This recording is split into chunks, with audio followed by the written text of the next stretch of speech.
حضرت شیما تھی نا نبی پاک کی رضائی ہمشیرہ حضرت حلیمہ کی، تو ان کے سارا قبیلہ گرفتار ہو کے آیا تھا. وہ جب آئی ہیں نا نبی پاک کے پاس تو حضرت ابو ہریرہ سے کہنے لگی حضور کو جا کے بس کان میں کہہ دو کہ حلیمہ کی بیٹی ہے.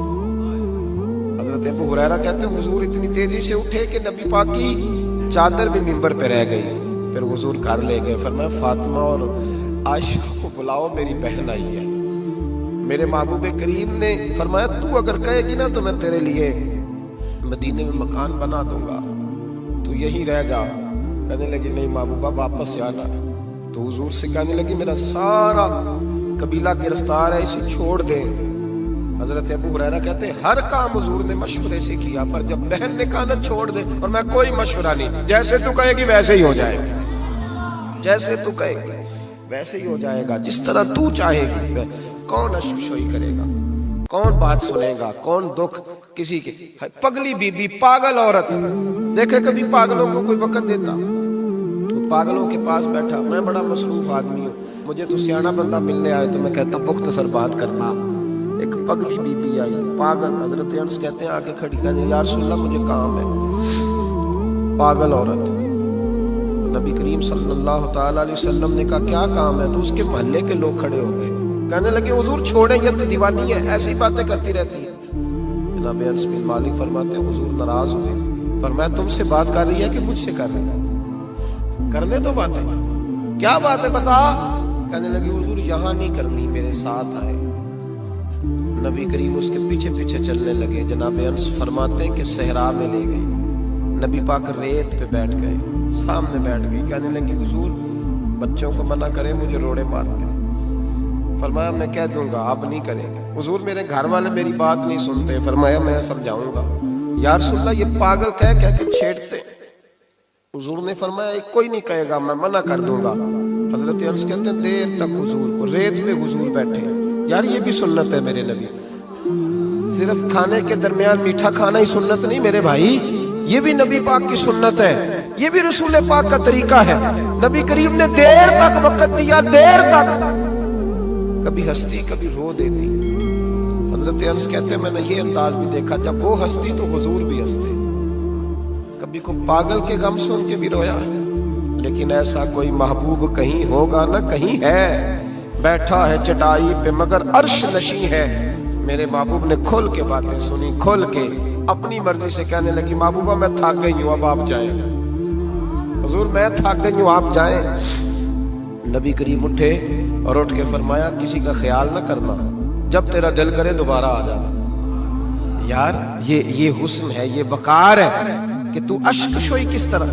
میں نا ابھی انتظار کر رہا ہوں، میں ابھی انتظار کر رہا ہوں کہ ایم این اے آئے گا تو اس غریب کی مدد کرے گا. میں ابھی انتظار کر رہا ہوں کہ ایم پی آئے گا تو اس کی مدد کرے گا. میں ابھی انتظار کر رہا ہوں کہ بہت بڑا سیٹھ آئے گا تو مدد کرے گا.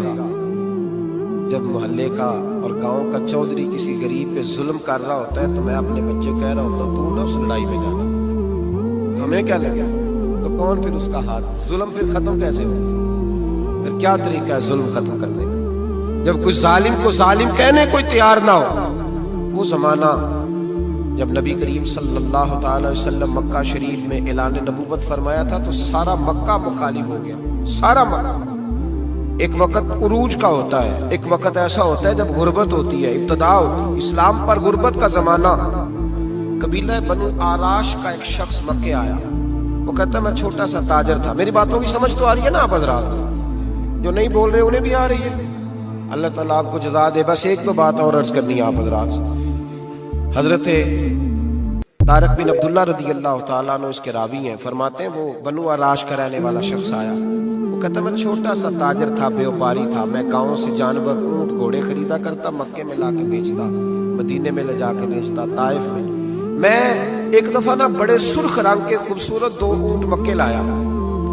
میں مکے کے لوگوں کو زیادہ نہیں جانتا تھا، منڈی میں جو لوگ آتے جاتے تھے انہیں جانتا تھا، مال بیچ کے چلا جاتا تھا. آج میں مکے میں داخل ہوا تو ابو جہل مجھے کہنے لگا یہاں ایک شخص نے دعویٰ نبوت کیا، اس کے قریب نہ جانا.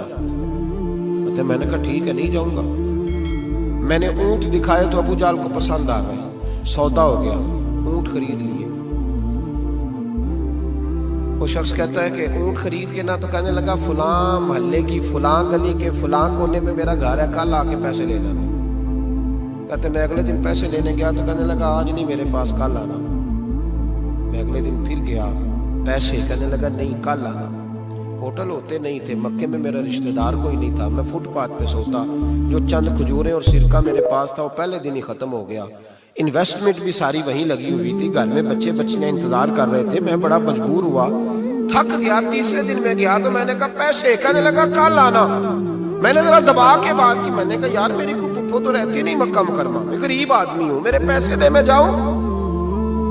جب دبا کے بات کی تو کہنے لگا جا دوڑ جا، جہاں سے ملتے ہیں لے لے، بھاگ جا۔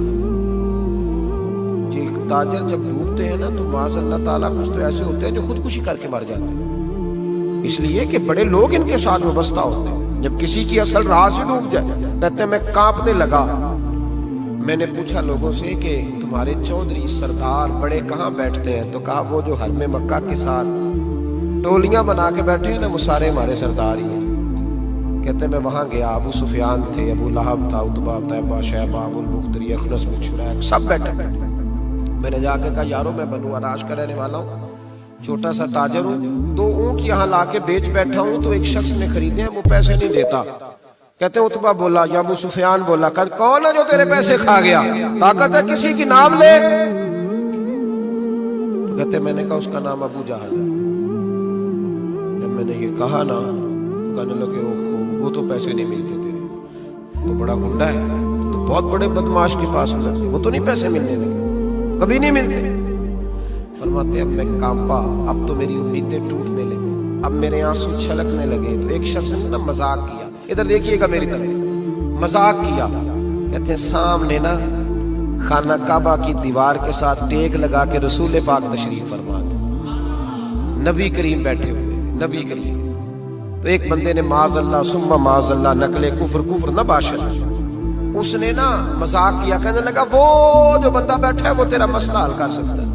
کہتے ہیں اس نے مذاق کیا، باقی ہنسنے لگے۔ مجھے سمجھ نہ آئی کہ بیچتے بھی ہیں اور مذاق بھی اڑاتے ہیں، لیکن ڈوبتے کو تنکے کا سہارا میں حضور علیہ السلام کے قریب پہنچا۔ نبی کریم کچھ وظیفہ پڑھ رہے تھے۔ یہ غریب آدمی نا بیچارہ وزیر سے بھی ڈرتا ہے تو پیر سے بھی ڈرتا ہے کہ کہیں طبیعت پہ کوئی چیز گرا نہ گزر جائے۔ تو کہتا ہے میں ڈرتے ڈرتے نا پیچھے بیٹھ گیا کہ فارغ ہوں گے تو میں بات کروں گا۔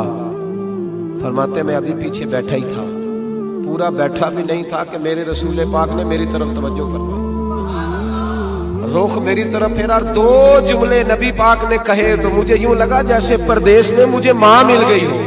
2 جملے، پہلا فقرہ حضور نے فرمایا پردیسی لگتے ہو، اور دوسرا فقرہ فرمایا پریشان لگتے ہو۔ فرماتے ہیں بات چھم چھم میرے آنسو گرے، چھم چھم۔ اور بھائی کوئی اپنا ملے تو رونے کا مزہ آتا ہے، کوئی دکھ پوچھے تو پھر بندہ آنسو گرائے نا، ہر ایک کو تو دکھ سنائے بھی نہیں جاتے۔ وہ شاعر اردو کا ہے، آپ کی سمجھ میں آ گیا تو بڑا اچھا ہے۔ اس نے کہا تھا کہ ہجوم غم میں بھی توہین ضبط غم نہ ہوئی، ہم اس احتیاط سے روئے کہ آنکھ نم نہ ہوئی۔ ہجوم غم میں بھی توہین ضبط غم نہ ہوئی، ہم اس احتیاط سے روئے کہ آنکھ نم نہ ہوئی۔ ہم روئے بھی ہیں پر ہم نے کوشش کی ہے کہ کوئی ہمارے آنسو نہ دیکھے، چھپ چھپا کے روئے۔ فرمانے لگے نبی رحمت صلی اللہ علیہ وسلم نے فرمایا پردیسی اور پریشان لگتے ہو۔ کہتے میں جب رویا نا تو کریم رسول نے کام بھی نہیں پوچھا، یہ بھی نہیں پوچھا مسئلہ کیا، مجھے تبکی دی۔ فرمایا چپ کر، روتا کیوں ہے؟ جیسے تو کہے گا ویسے ہی ہو جائے گا۔ کیا کہا بریلی کے امام نے؟ فرمانے لگے غم زدوں کو رضا مجدہ دیجئے کہ، جاؤ اعلان کر دو، غم زدوں کو رضا مجدہ دیجئے کہ ہے، بے کسوں کا سہارا ہمارا نہیں۔ نبی کریم نے فرمایا فکر نہ کر، جیسے تو کہے گا ہو جائے۔ کہتے حضور پہلے مجھے گھر لائے، سرکہ کھلایا، کھجوریں دی، دودھ پلایا، میں 2-3 دنوں کا بھوکا تھا، میں نے راج کے کھایا۔ کہتے ہیں جب میں سیر ہو گیا نا میری تسلی ہو گئی۔ اب حضور نے فرمایا بتا تیرا مسئلہ کیا ہے؟ سارا علاقہ کسی اور طرف ہے، شہر کسی اور طرف ہے، پر میرے نبی حق کے ساتھ ہے۔ حالات نہیں ہے اس وقت کے حق کے ساتھ کھڑا ہوا جائے، پر حضور حق کے ساتھ ہے۔ میرے نبی کریم سید عالم صلی اللہ تعالی علیہ وآلہ وسلم نے فرمایا، کریم رسول فرمانے لگے کیا مسئلہ ہے؟ ابو جال پیسے نہیں دیتا۔ فرمایا اس نے کیوں نہیں دینے، دے گا پیسے، کیوں نہیں دینے پیسے؟ دیکھ کچھ لوگ شرافت کو بزدلی سمجھتے ہیں. وہ ایک درویش تھا تو کسی نے سخت بات کر دی تو کہنے لگا میرے ساتھ سخت بات نہ کر, اٹ سٹ تے پکھڑا کوار گندل اسی اور بھی بوٹیاں جاننے ہیں. اٹ سٹ تے پکھڑا کوار گندل تے اسی. اور اس کا ترجمہ اقبال نے بھی کیا. اقبال کہنے لگے ہو ہلکا یارا تو بریشم کی طرح نرم, پر رزم حق و باطل ہو تو فولاد ہے مومن. رزم حق و باطل ہو تو اشداء علی الکفار رحماء بینہم, کافر پہ سخت اور آپس میں رحم. یہ اصول ہے مومن کا. نبی کریم نے فرمایا کیوں نہیں پیسے دینے, دے گا. ان الذین قالوا ربنا اللہ ثم استقاموا تتنزل علیہم الملائکہ, جو رب کا نام لے کے ڈٹ جائے اللہ اس کی مدد کے لیے فرشتوں کا نزول فرما دیا کرتا ہے. نبی کریم علیہ السلام ساتھ چلے آہستہ آہستہ. اور بھائی کونسلر رکا بھی لکھ دے تو اس کی مہربانی. ویسے تو کونسلر کے دروازے پہ سویرے کو چلا جائے نا غریب آدمی, امیر آدمی پہ تو خیر پرچہ بھی ہو تو ایسا جو سب پوچھتے ہیں چوہدری صاحب درخواست آئی ہوتا کی کرتا ہے, تو غریب آدمی کو لے جاتے ہیں تو وہ پھر جاتا ہے بیچارہ کونسلر صاحب کے پاس, چوہدری صاحب کے پاس. تو پھر اندر سے پیغام آتا ہے کہ چوہدری صاحب ٹوتھ پیسٹ کر رہے ہیں. پھر پیغام آتا ہے کہ بریڈ گرم ہو رہا ہے. پھر پتہ چلتا ہے کہ اب اخبار پڑھ رہے ہیں. وہ غریب باہر بیٹھا ہے. پھر باہر آ کے پوچھتے ہیں گاڑی کرا کے لائے ہو, وہاں کیسے جانا ہے. وارث شاہ مان کری نہ وارثہ دا, رب بے وارثہ کر کے مار دائی. بے پرواہی ویک سجن دی جتھے کسے دی پیش نہ جاوے, اونے تاجاں والے در در رولے, تاجاں والے در در رولے تے منگتے آ تخت بٹھاوے. او سجنا کسے نو کارا مل دائی, کوئی کعبے او خالی آوے, ڈھار اس کی بے نیازی سے. اور بڑے بڑے حاجی نمازی, ناراض نہ ہونا میری بات, بڑے بڑے حاجی نمازی حق کی بات کرنی ہوتی ہے تو پیچھے ہٹ جاتے ہیں. ایک بابا بلے شاہ صاحب کی بات نہ کرتے درمیان میں. بابا صاحب نے بڑا شکوہ کیا, کہنے لگے حج بھی کیتی جاندے ہو تے لہو بھی پیتی جاندے ہو, حج بھی کیتی جاندے ہو تے لہو بھی پیتی جاندے ہو, کھو کے مال یتیماں دا تے بھیج مسیتی جاندے ہو, پھٹ دلاں دے سیندے نہیں تے ٹوپیاں سیتی جاندے ہو, نفس تے چھری پھیر دے نہیں تے دمبے کیتی جاندے ہو, فرض پلائی بیٹھے ہو تے نفلہ نیتی جاندے ہو. او دسو تے صحیح بلے شاہ نو ایک ہی کیتی جاندے ہو, او کچھ دسو تے صحیح بلے شاہ ایک ہی کیتی. نبی کریم صلی اللہ علیہ وسلم نے فرمایا دینے کیوں نہیں, ہم حق کے ساتھ. حضور ساتھ چلے تو وہ شخص کہتے ہیں جب گلی میں حضور جا رہے تھے نا تو میرے دل میں خیال آ رہا تھا کہ وہ تو بڑا بدماش ہے اور حضور تو بولتے بھی دھیما دھیما ہے, وہ تو بڑا گنڈا ہے, اور میں 100 باتیں کرتا تو حضور ایک جواب دیتے. نیچی نظروں کی شرم و حیا پر درود, اونچی بینی کی رفعت پہ